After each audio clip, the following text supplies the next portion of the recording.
આજે તો વરસાદ આવવાની ફૂલ તૈયારી જ છે. જોરદાર અંધાર થઈ ગયો છે અને બફારો પણ થાય છે એકદમ.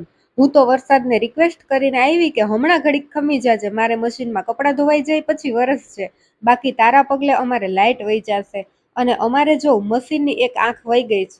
એમાં થયું એવું કે આ વોશ અને ડ્રેઇન વાળું બટન છે ને એ બગડી ગયું હતું, એટલે એની જગ્યાએ આ પેલું બટન કાઢીને લગાડી દીધું. એમ પણ અમારે પેલા બટનનો કઈ બહુ ઉપયોગ જ ન થતો, એટલે હાલ્યું. પછી બારીએથી જોયું તો ટીટોળી ખાબોચિયામાંથી પાણી પીવે છે. ચાલો હું પણ હવે નાસ્તો કરી લઉં. વઘારેલો રોટલો છે નાસ્તામાં.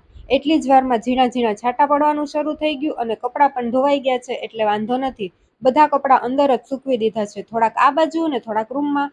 પછી કામાક્ષી તૈયાર થઈ ગઈ. બા અને દાદા માંગરોળ જાય છે, એને પણ સાથે જવું છે. બધાય ભેગા જ ગાડીમાં નીકળી ગયા માંગરોળ જવા માટે. મસ્ત ધીમો ધીમો વરસાદ આવતો હતો અને વાતાવરણ એકદમ ઠંડુ થઈ ગયું હતું. હું તો ઘડીક સૂઈ ગઈ.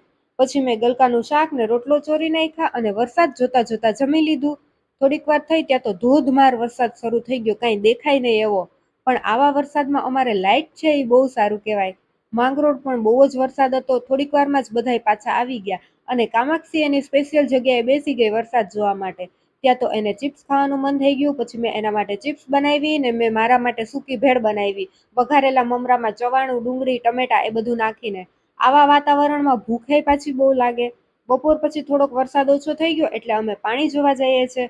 અમારા આ રસ્તામાં બહુ જ પાણી આવી જાય અને આખો રસ્તો જ પેક થઈ જાય. અમે ત્રણેય પછી પાણીમાં આવ્યા અને કામાક્ષી તો બીને ભાગી. આગળ જતા તો બહુ જ પાણી વધી જાય અને તાણ પણ બહુ જ હોય. એમાં જરાક મારો પગ ઊંચો થઈ ગયો થી ચપ્પલ નીકળીને તણાઈ જતું હતું. ઈ તો રહી ગઈ વાત, મારી બહાદુર છોકરીએ મારું ચપ્પલ બચાવી લીધું.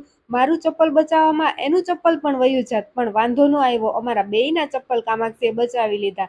આમ ઈ પાણીમાં આવવાથી તો બીતી હતી, પણ મારા ચપ્પલ માટે તરત જ દોડી. તો આજે કમેન્ટ બોક્સમાં ભરી ભરીને કામાક્ષીના વખાણ કરી દેજો. જય સિયારામ. Like, share, subscribe.